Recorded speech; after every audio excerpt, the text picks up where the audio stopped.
একদিনের ব্যবধানে বদলে গেল যশের বহুল প্রত্যাশিত action thriller Toxic a fairy tale for grownups সিনেমার মুক্তির সিদ্ধান্ত।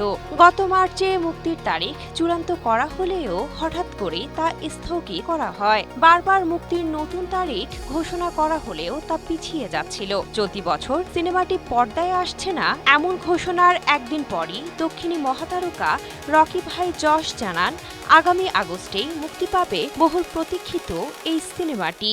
Man came up to me and he wanted me to sign on his arm.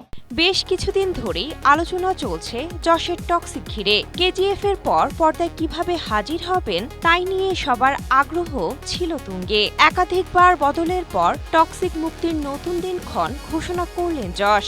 রোববার সামাজিক মাধ্যমে নিজেই জানান সেই কথা। সব ঠিক থাকলে আগামী ২৬ আগস্ট মুক্তির আলো দেখবে মারদাঙ্গা সিনেমাটি।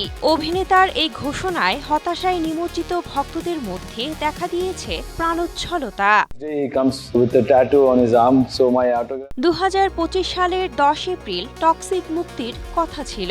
এরপর সিদ্ধান্ত হয় চলতি বছরের ১৯ মার্চ মুক্তি পাবে। তবে সেই সময় আমেরিকা ইরান যুদ্ধ আবহে ছবি মুক্তির দিন পিছিয়ে যায়। মার্কাটারি অ্যাকশনে ভরপুর এই সিনেমা মূলত কন্নড় ও ইংরেজি ভাষায় নির্মিত হলেও মুক্তি পাবে হিন্দি, তেলেগু, তামিল ও মালায়ালাম ভাষায়। টিজারে পরিচালক গীতু মোহন দাস নায়কের ভয়ঙ্কর চেহারা আর অ্যাকশন উন্মোচন করে আকর্ষণ বাড়িয়েছেন দর্শকদের মধ্যে। তবে সিনেমা হলে কতটা প্রত্যাশা পূরণ করতে পারে যশের সিনেমাটি সেটাই দেখার বিষয়।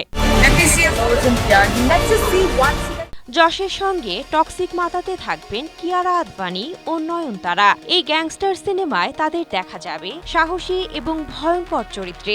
এছাড়াও এই গ্যাংগে যোগ দেবেন হিমা কুরেশি, তারা সুতারিয়া ও রুক্মিণী বসন্ত, যারা যশের সহযোদ্ধা হিসেবে থাকবেন পর্দায়। Cynthia Aktari, Asia Post. You have to keep working as an actor. If not,